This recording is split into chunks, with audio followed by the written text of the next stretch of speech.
यार काजल, मैंने रात में बहुत ही स्पाइसी और हैवी फूड खा लिया, जिससे मेरा डाइजेशन सही से नहीं हुआ, मेरा पेट साफ नहीं हुआ और मैं सुबह से ही परेशान हूँ कि पूरे दिन मैं कुछ खाऊं या ना खाऊं। आयुर्वेद में कुछ इसके बारे में कहा गया है क्या? बहुत अच्छा क्वेश्चन है। आचार्य चरक ने चरक चिकित्सा में इसका वर्णन किया है। चरक चिकित्सा 15 ग्रहणी अध्याय में बताया है कि क्या करना चाहिए। तो इसमें 2 केसेस होते हैं कि अगर हम रात में खाना खाते हैं और सुबह डाइजेशन सही से नहीं हुआ है, खाना नहीं पचा है, तो हमें उस टाइम खाना नहीं खाना चाहिए। हमें क्या करना चाहिए, थोड़ा लघु आहार लेना चाहिए या गर्म जल का सेवन करना चाहिए। और अगर हम सुबह खाना खाएं और रात में डाइजेशन नहीं हुआ है प्रॉपर तरीके से, तो हमें खाना खा लेना चाहिए। अरे यार रुको, तुमने इतना कुछ बताया पर मेरे समझ में कुछ नहीं आया। इसको जरा सिंपल वे में बताओ जो मुझे समझ में आए। देखो क्या होता है, मैं तुम्हें समझाती हूँ। इसमें 2 केस थे। पहला केस क्या था कि अगर हम रात्रि में भोजन किए हैं तो हमें प्रातःकाल भोजन नहीं करना चाहिए। ये एक बुद्धिमान वैद्य बताता है। क्यों?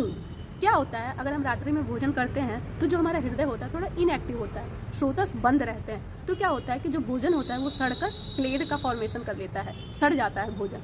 उस केस में अगर हम प्रातःकाल भोजन करते हैं तो क्या होता है कि जो कच्चे दूध में गर्म दूध डाल दो और दूध फट जाए, वही केस हमारे आहार के साथ होता है और वो विकृत रस का निर्माण करता है, जो कि हमारे लिए विष का काम करता है।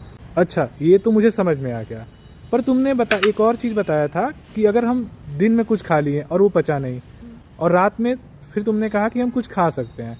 इसमें तो पूरा उल्टा हो गया ये कॉन्सेप्ट। मुझे ये चीज़ नहीं समझ में आई। इसको भी जरा समझाओ कि इसमें क्या लॉजिक है। क्या? चलो आओ ये कंसेप्ट बताते हैं। आचार्य ने कहा है कि अगर हम प्रातःकाल भोजन करते हैं और वो रात को नहीं पच पा रहा है, पूरा तरीके से नहीं पच पा रहा है, अजीर्ण की अवस्था हो रही है, तो उस केस में हमें भोजन कर लेना चाहिए। क्यों?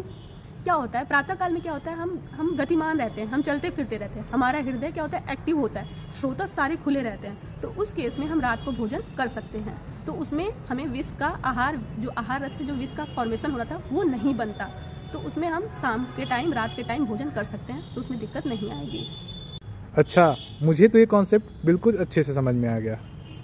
तो समझ में आया? आप इस वीडियो को शेयर करें। Thank you.